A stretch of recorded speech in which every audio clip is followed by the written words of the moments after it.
Good morning, guys. I thought I'd bring you along for today's session.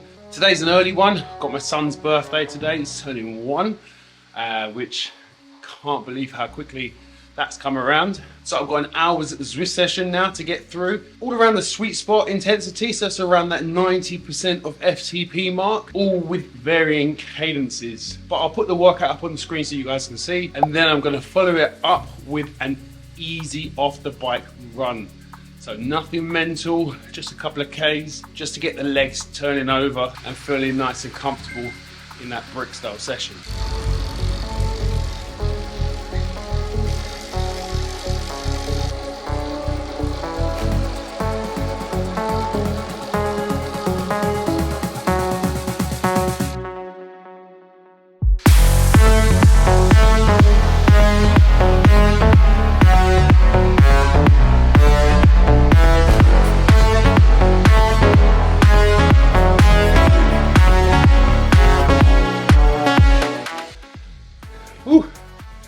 So that was a decent hour session, just cooling down now. It was essentially 3 10-minute blocks at sweet spot.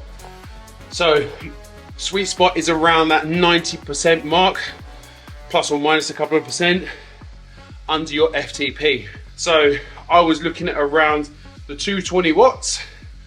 So I had 220 watts at around 90 RPM. So it's relatively fast legs. And then I had 10 minutes at 220 watts about 70 RPM. So you're going from quite a high aerobic effort with the fast legs into a more muscle endurance effort with that lower cadence. And then the last 10-minute block was going between high cadence and low cadence. So it started at like 3 minutes at 90 RPM, 1 minute at 70, 2 minutes at 95, 1 minute at 70, and then I finished off the remaining minutes at 100 plus RPM. So I'm just going to finish off my cool down now, not long to go. I'm going to give it a little moment and I'm going to head out for a 5k easy run. So just turn the legs over.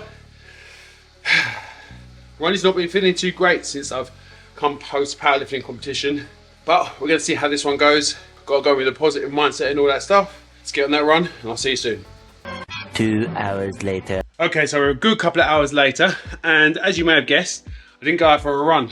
Reason for that, I went inside and then I heard the birthday boy stirring. So I didn't want to miss his first birthday and obviously him waking up. So I decided to skip the run for today, push it for tomorrow, and decided to then do a lifting session instead while he's napping. For this video, I thought I'd include my lifting session and why I'm doing certain exercises, because for me, being a heavier runner, I'm very conscious of the stress that running puts on my body, especially my calves, my Achilles and my knees. So what I need to do is make sure I bulletproof them as much as possible in my strength training. So I'm making sure my strength training is specific for running and cycling rather than just general strengthening like I do with powerlifting. So I start the warm up with some knee over toe squats, where I'm really focusing on getting my knees as far forward as possible to really target my VMO, so like the teardrop part of the quads, and really put some pressure in the end range on my knees. And then I pair that with some calf raises, really focusing on getting a nice big stretch, still using that wedge, and really getting a peak contraction at the top of the movement.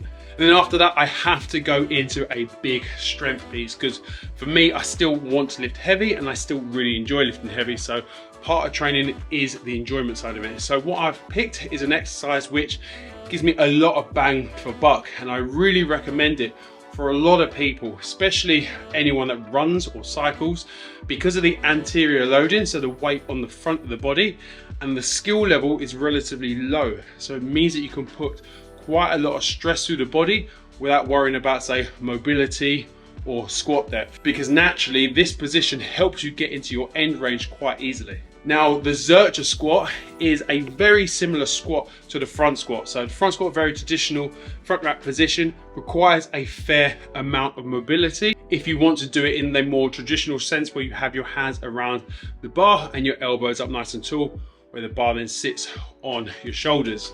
But the Zercher squat, being in your elbows, once you get over the initial discomfort of having a barbell across your elbows, especially if it's not something you're used to, it gives you that very similar stimulus of being weight on the front of the body, just like the front squat. And it also hits your legs in a very similar way to what a front squat would.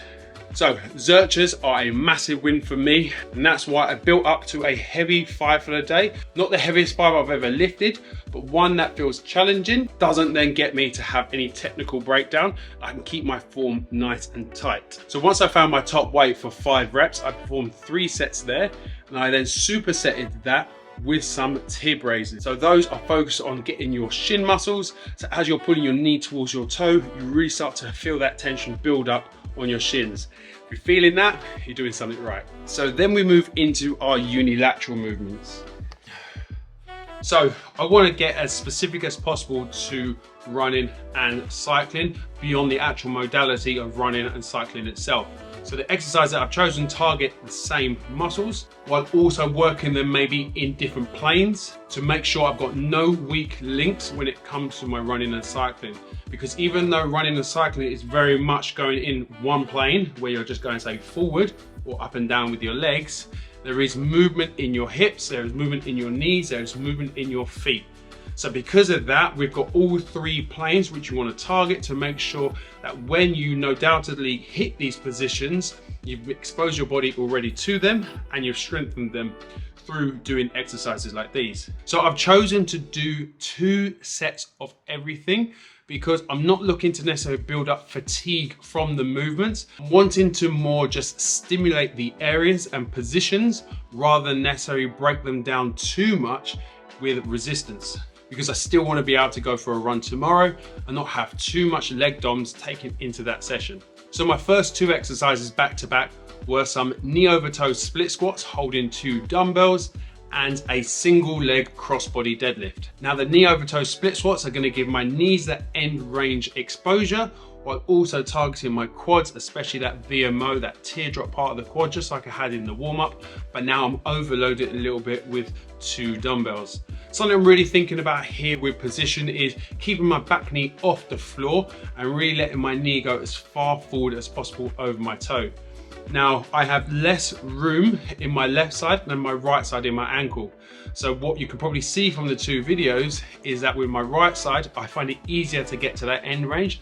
My left side, I have to then let that heel elevate slightly as I get to that end range.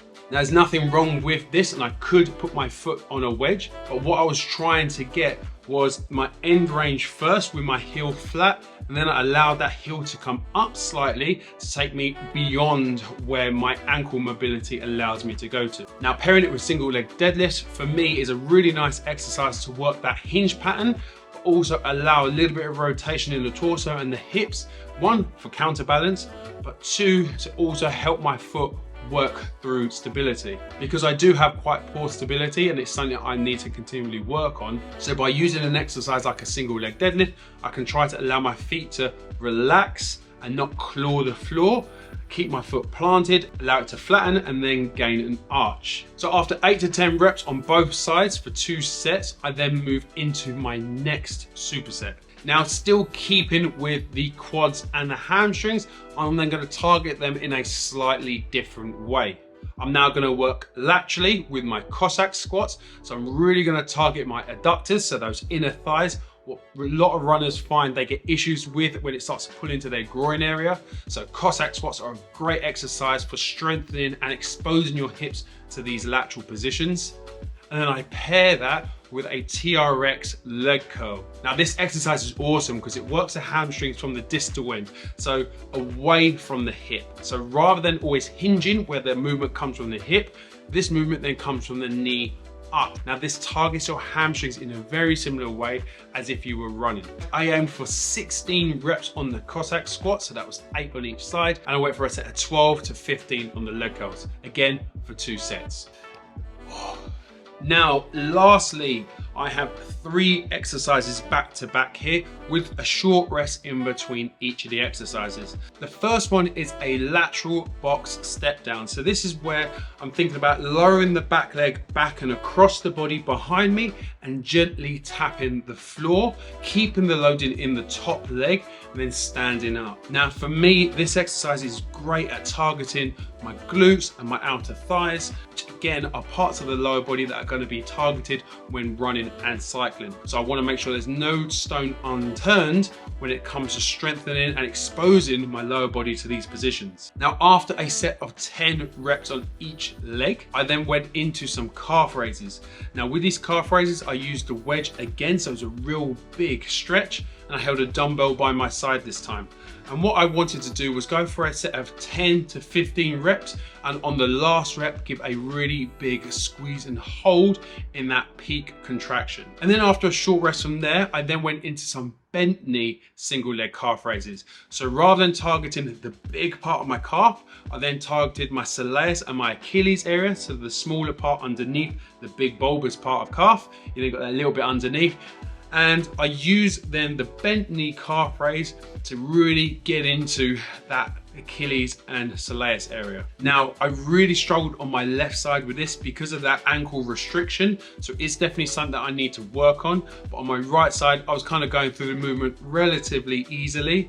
So I want to make sure I kind of bring that balance up, because I know if my left side struggles to get exposed to certain positions when it comes to running and the high repetitive nature of it, that lack of room that I have in my ankle may cause other issues up the chain. And then lastly, to finish off, I just did some pogos. So for me, this was a nice way to just finish the session, since I've done a load of strengthening and a lot of slowing down the muscles, and I wanted to then expose them while they're tired, so a little bit more of a plyometric fast movement. And then so some hops with a bit of a yielding action, where I'd hop, where I'd allow the body to essentially drop down over that front leg and then go into my next rep. So I hope you guys enjoyed today's video and you got a lot out of it.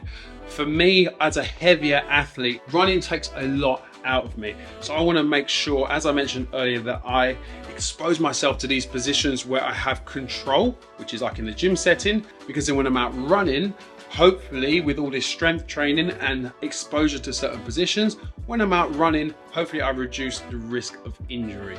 Because at the end of the day, an injured athlete is not a progressing athlete. And when I've got quite lofty goals for the new year, I need to make sure I'm staying as fit as possible to keep up with the training necessary to achieve these goals. So it was a really fun day of training today. I've had my cycle session this morning where I had 30 minutes worth of sweet spot training at varying cadences. So some high cadence, some low cadence, and then some alternating cadence in a 10-minute block. And then I've just had my strength session here, which I've gone through, and I'm going to be alternating between this style of session and another session which I'll take you through next time, where it includes things like the sled, because I don't have access to the sled at home. So when I do have access to a sled, I want to make sure I'm utilizing it when I can. So if you did enjoy today's video, or you got something from it, I would love to hear in the comment section down below, maybe something you got from it, or if there was something that you feel I missed, put it in the comment section down below, and I'll be sure to then make sure I either include it within my training or I cover it in a video down the line. So thank you very much for watching. And if you did enjoy the video, I'd really appreciate a cheeky thumbs up. And if you haven't already and you want to keep up to date with some of my big goals that I'm looking to work towards in the new year, don't forget to subscribe. So thanks a lot for watching, and I'll see you guys next week.